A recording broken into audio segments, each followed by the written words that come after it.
Hi everyone, I'm No BSBS, and I'm making this video today because I just got released from the hospital after my surgery. My surgery was on Tuesday and it's now Thursday, so I'm really not that far out. I'm not going to do stats because I haven't gotten on the scale since the surgery, and I really don't want to attempt to, pull my pants off and all that to get naked to step on the scale and get an accurate reading. But the day of surgery, they weighed me in at 198.9 pounds. So I do know that. Again, I'm 31 years old, I'm 5'4", and I basically just want to make this video to go over the things that I did not expect were going to happen, and then I'll go over the actual procedure and everything, the whole process later. But, you watch a lot of YouTube videos and of what people didn't expect to happen, and a lot of them have the same things like gas pain and stuff like that, but my experiences were a little bit different, and I imagine everybody's experience would be unique in their own way. When I got out of surgery, I didn't have any pain in the where the incisions were. The two most painful things of the whole process were after my surgery, when they hooked me up. They finished filling my IV with the saline solution, and then they hooked me up to my vitamins, and the potassium burnt so bad. They couldn't even finish the bag on me, because just the potassium alone going into my vein hit it all the way up there to a 10 in pain. So I wasn't expecting that. Other things I wasn't expecting: I have full body aches. I know a lot of people say that it feels like they've done about 200 crunches. Well, I feel like I've done 200 lifts on every single muscle of my body. And at first I was kind of worried about that, but then I was told it's the effects of the anesthesia. Another thing that I didn't expect was how hard it was going to be to use the spirometer afterwards, after surgery. I could barely get it up to 500 the first time, and then the second time I did it, I think I got it up to 1,000. But the girl said that I needed to work on it continuously, or else my lungs would collapse, or I would end up with pneumonia.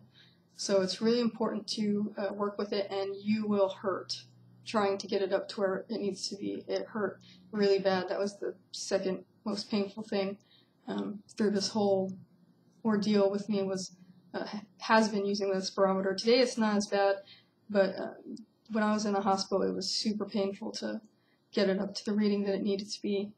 I've got a little paper here because I want to make sure I didn't forget anything. Let's see. All surgeons are kind of different in the way they handle what you can have to eat and drink and what you can't. As far as I know, most surgeons will give you ice chips on the very first night. As soon as you're out of the surgery, they'll give you ice chips. My surgeon did not. He made me wait until the next day, and it really sucked because I have cotton mouth really bad. Also, he would not let me take gastric strips, which is something that all other bariatric surgeons that I've ever heard of have allowed their patients to take gas-X strips. Sorry, I'm real doped up right now, so I'm going to be kind of stumbling on my words. But yeah, he would not. He said it was okay after I left the hospital, but he didn't want me taking them while I was there. So the first two pain shots I got were morphine, and that kicked the pain away right away. But they were telling me that when people are given the liquid medicine to take home, that they like that more because it lasts longer. In my experience, that stuff's not that great. It's a mix of hydrocodone, Tylenol, and Xanax. And pretty much the only thing it does is it dulls the pain a little bit, and it makes me really sleepy, but it doesn't do what the morphine does. So I'd say right now my pain level is about a 4. Anytime I get up, it hurts more, or just, standing or sitting or moving, it hurts more, but, well, not sitting, but just, going into the standing position or the sitting position, it hurts more, but it's not horribly unbearable like I thought it was going to be. So I'm going to go ahead. Oh, another thing, when I finally was able to eat, which was my liquid diet, they brought me this big tray, and it had a Jello on it, and it had tea, and it had broth, and it had something else. Well, it came with like 4 different things. I can't think right now, But I was just taking it real easy. I mean, I just took little sips of one thing at a time to make sure I could tolerate it. And I didn't think I would have been able to eat the whole thing, so I didn't try it because I didn't want to upset my sleeve. When my surgeon came back and he said I could have eaten the whole tray in one sitting, which kind of surprised me because you would think that with your stomach being shrunk down so much that you wouldn't be able to hold that much. I mean, there's probably close to at least 32 ounces of liquid on that plate. Yeah, my throat's really dry, sorry. But, so that kind of surprised me, so I've been kind of hitting the liquids a little bit more aggressively now that I'm at home. I was worried when I went in that I wasn't going to be capable of sipping. Not so much capable, but I just wouldn't be able to, like, mindfully do it for too long. And apparently my sips are not what their sips are, because their sips are like gulps. He says I could, gulp stuff, I just can't chug. So if I take a few gulps, it's fine, but I just can't chug stuff. And so I've been doing that because you get a lot more in than if you actually sip. And again, your surgeon may not want you to take big gulps, but this is what mine did. So I was real surprised about that. Let's see. Okay, the one last thing I'm going to talk about that surprised me was after you get out of surgery, you've got a lot of phlegm. And the first thing that I thought, it was like, oh no, I'm getting pneumonia. But apparently that's a normal thing. So they want you to cough as much as you can, or whenever you feel the need to, and then spit out the phlegm. I thought, lung problems, but it wasn't. It's just a normal part of the whole process. So now that I've gone over that, I'll go ahead and walk you through my process of my surgery.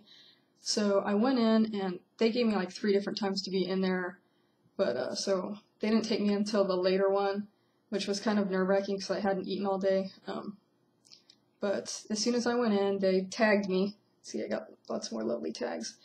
And then I was taken back into this, I don't even know what you'd call it. I guess it's a recovery type of suite, where they have a whole bunch of people in a whole bunch of beds, just kind of like in a little square. And that's where they get you prepped for surgery, and where you, I don't remember if that's where they took me back, or if they immediately placed me in my room because I was kind of out of it. But the first thing they did when I went back there, they didn't let my family back there until I was hooked up with everything. But the first thing they did was start 2 IVs on me, 2, both in my hands. And I've never heard of anywhere doing that before. But the nurse said that it's because in case one vein fails, I'll have another one to go to immediately. I don't know. I thought it was just maybe I just paid a lot of money, so they wanted to make me think that I'm getting my money's worth. I really think I could have done without the 2 IVs, but they made me get 2 IVs. Then they gave me a shot in the stomach, which is not half as bad as it sounds. And then after that, they, of course I had to change out of my civilian clothes before that and put on one of those little night robes. But after that, they allowed my family to come back. And that might not have been the best thing, because as much as I love my mom, she was kind of really cranky, and we kind of fought. And I mean, we fought before we got to the hospital, we fought when we got to the hospital, so I kind of went in stressed out, but at the same time, maybe it wasn't such a bad thing, so I was just like, oh, if I die, I won't have to deal with this anymore. I know that's a really horrible thing to say, but that's what I was thinking.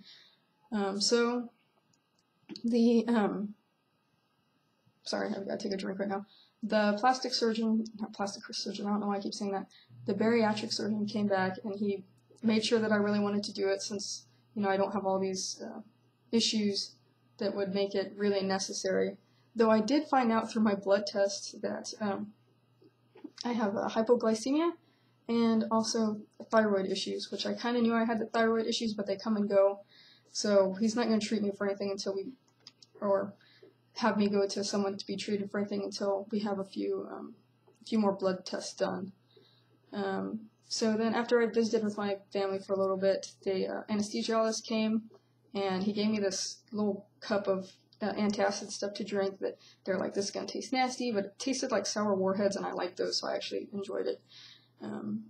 And then they started wheeling me back. When they wheeled me back, they put actually before they wheeled me back, they gave me the margarita shot, which it doesn't make you feel anything like you have a margarita. It's supposed to have like properties that make you forget stuff, but I was pretty well aware all the way up until he put the actual gas mask on me to like gas me and knock me out. So as soon as we got back to the operating suite, I crawled up on the table, they strapped my legs down, they gave me the mask, and I was out like a light. So then when I woke up, I felt fine. I didn't have any pain, and both of the other 2 people that I know that have had this done said that they were in pretty excruciating pain after after getting out of surgery, but I didn't have any, and I didn't have any pain for a while. I was just really, really, really doped up, and I mean, they drew blood every night. I had 2 additional, sorry if you can hear that, that's somebody driving outside, 2 additional shots in the stomach, and they pretty much just wanted to make sure that I was, keeping down fluids, was belching, was walking, and was staying hydrated. So that part wasn't that bad. I mean, I think for as compared to some people, I had a pretty good surgery. Like, my reaction to it wasn't that bad. So that's that. I feel like I was going to talk about some more stuff, but this video is already running long, and like I said, I'm on meds right now, so I can't really concentrate too well, but I wanted to get this out anyway so that everybody would know that I'm okay and I made it through. So yeah, I'm gonna try to make a video at my 1 week out so that I can have a weight loss stats and whatever. I'm not sure if I'm gonna have lost any weight or not, just because you're so swollen after the surgery, so I'm not gonna have any high hopes to have lost any weight. But that's it. So everybody have a good day, a good night, a good week, a good weekend, whatever day it is when you're watching this, and I'll talk to you later.